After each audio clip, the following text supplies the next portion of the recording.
अस्सलामुअलैकुम and welcome back to Jonic studio. आज के इस लेक्चर में हम पढ़ेंगे सिलेक्शंस के बारे में। तो सिलेक्शंस भी हमारे पास फ़ोटोशॉप में बहुत इंपॉर्टेंट पार्ट प्ले करते हैं, जैसे मास्किंग। जैसे हम मास्किंग करते हैं उसके अंदर अगर हमने किसी भी इमेज को रेक्टेंगल के अंदर मास्क किया है तो हमें वो इमेज सिर्फ रेक्टेंगल के अंदर ही नज़र आ रहा है, या अगर हम उसी इमेज को सर्कल के अंदर मास्क करते हैं तो हमें सिर्फ सर्कल में ही नज़र आ रही है, बाकी कैनवस पे वो इमेज नज़र नहीं आ रही होती। इसी तरह हम जब भी कोई एरिया सिलेक्ट करते हैं, कोई सी भी लेयर को सिलेक्टेड लेयर पे हम कोई सिलेक्शंस लगाते हैं तो हमें सिर्फ उसी सिलेक्टेड एरिया के अंदर ही सिर्फ काम कर पाएंगे, उससे बाहर नहीं कर पाएंगे। ठीक है, अब हम चलते हैं अपने टूल्स की तरफ। हमारे पास सिलेक्शन के अंदर सबसे पहले मार्क टूल आता है। इसके लिए शॉर्टकट होती है एम। मैं एम प्रेस करूँगी कीबोर्ड पे, मेरे पास सिलेक्शन एनेबल हो जाएगी। अब मार्क टूल में आता है एक रेक्टेंगल और दूसरा एलिप्स।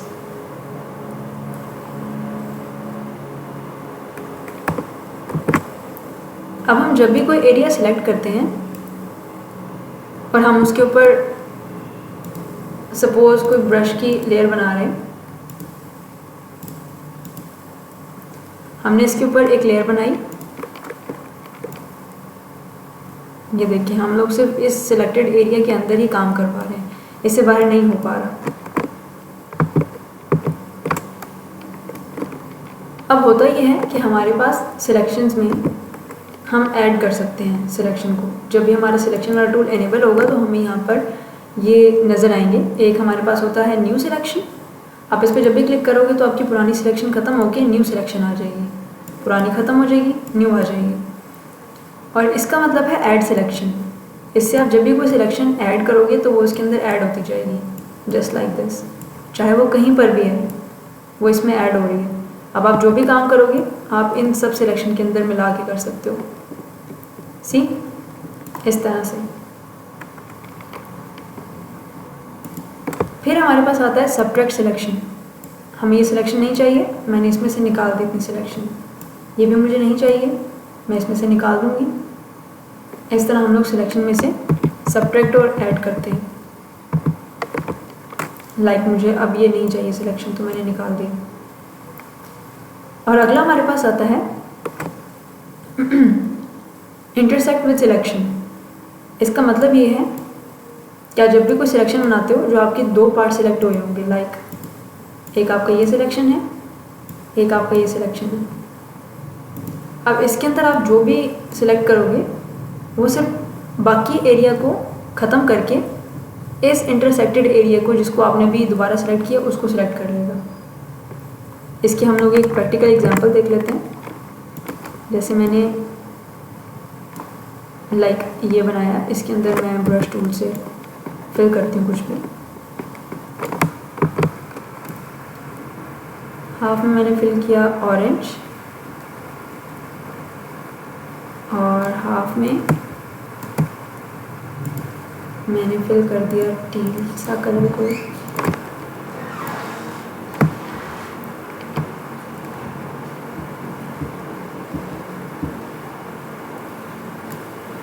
अब इंटरसेक्टेड सिलेक्शन का मतलब होता है कि आप इसके अंदर से एक कॉमन एरिया को सिलेक्ट कर रहे हो। सी, इसके अंदर मुझे चाहिए कोई और कलर, मैं येलो कलर ले लेती हूँ। तो अब हमारे पास वो बीच वाली सिलेक्शन सिलेक्ट हुई है। Same like this. तो हमारे पास एक ऐड सिलेक्शन होता है, एक न्यू सिलेक्शन, एक सब्ट्रैक्ट सिलेक्शन और एक इंटरसेक्शन। हमारे पास मार्क टूल के अंदर दो हैं, एक रेक्टेंगल और एक एलिप्स।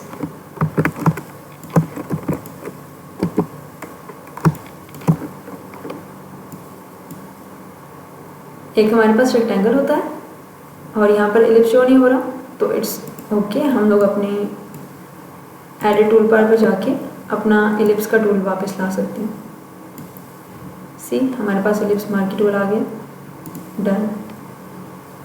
अब हमारे पास एलिप्स टूल है, हम लोग इसको ड्रॉ करेंगे।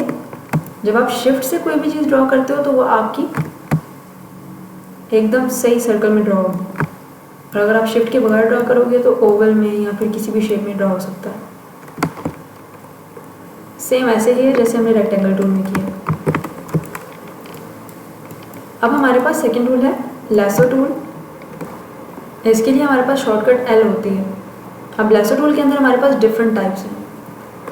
लैसो टूल के अंदर जितने भी हमारे पास आएंगे उनके लिए एल शॉर्टकट होगी, जैसे कि फ्री हैंड लैसो टूल है, पॉलीगॉन लैसो टूल है और मैग्नेटिक लैसो टूल है। तो हम लोग एल प्रेस करेंगे, हमारे पास लैसो टूल इनेबल हो गया। इस टाइम मेरे पास पॉलीगॉन लैसो टूल इनेबल है, जो एकदम सीधी सीधी शेप्स को सिलेक्ट करता है।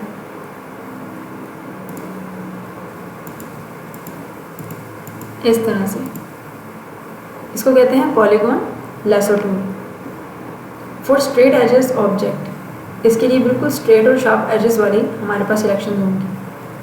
हमारे पास एक फ्री हैंड लैसो टूल होता है जिसका ये आइकन है, इसके लिए भी एल है, शॉर्टकट इसके लिए भी एल है। लेकिन जब आपने एक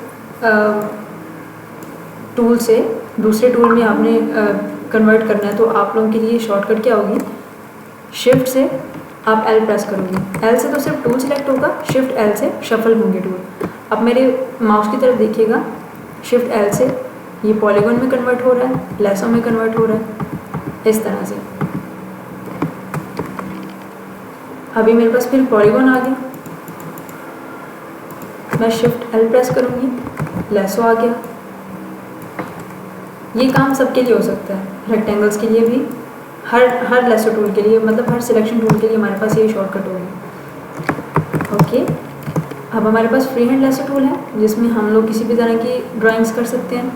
एक हमारे पास पॉलीगॉन लैसो टूल है जिसके अंदर हम लोग स्ट्रेट एजेस की सिलेक्शंस कर पा रहे हैं। और फाइनली हमारे पास एक मैग्नेटिक लैसो टूल है जो कि हमारा जो भी ऑब्जेक्ट पड़ा होगा उसको वो उसी ऑब्जेक्ट को सिलेक्ट करेगा। लाइक इस पार्ट को मैं लैसो टूल लूँगी, मैग्नेटिक लैसो टूल, और मैं इसके आसपास खुद ही ड्रा करती जाऊँगी। सी वो उसके एजेस पे खुद ही उसको सिलेक्ट किया जा रहा है। आई एम जस्ट ड्रैगिंग, मैं कुछ भी नहीं कर रही, सिर्फ ड्रैग कर रही हूँ, और वो सिलेक्टेड कलर को खुद ही सिलेक्ट कर रहे हैं। सी इसे कहते हैं मैग्नेटिक लैसो टूल।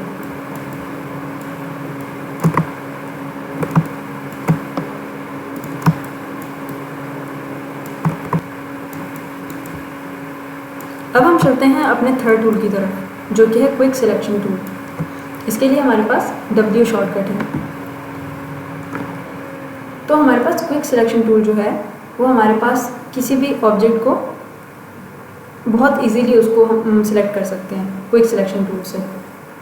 इससे क्या होता है कि फोटोशॉप ऑटोमेटिकली डिटेक्ट कर लेती है किसी भी सब्जेक्ट के एजेस को। लाइक हम लोग ये टूल यहाँ पर लाते हैं, ये इमेज, और मैं आप लोगों की W से मैं इनेबल करूँगी।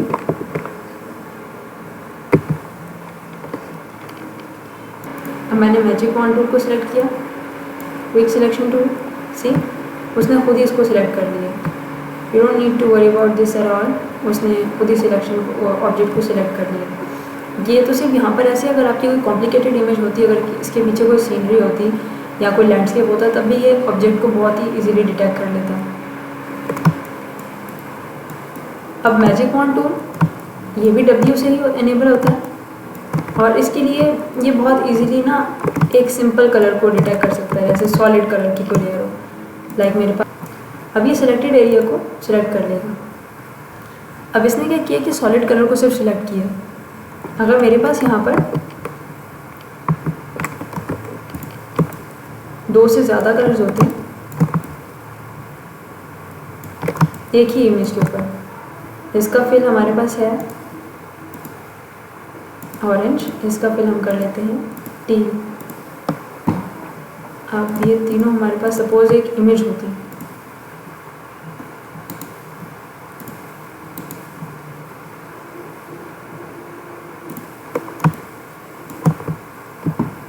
अब मैं मैजिक वॉन्ड टूल लूँगी और ये सिर्फ एक कलर रेंज को सिलेक्ट कर रहा है। सी, अब दूसरी कलर रेंज को सिलेक्ट करेगा। अगर हम न्यू सिलेक्शन करें तो हमें ज़्यादा बेहतर पता चलेगा। ये सिर्फ इसको सिलेक्ट करेगा या इसको करेगा या इसको करेगा। एक कलर को सिलेक्ट करने के लिए मैजिक वॉन्ड टूल बहुत ही अच्छा सिलेक्शन टूल है।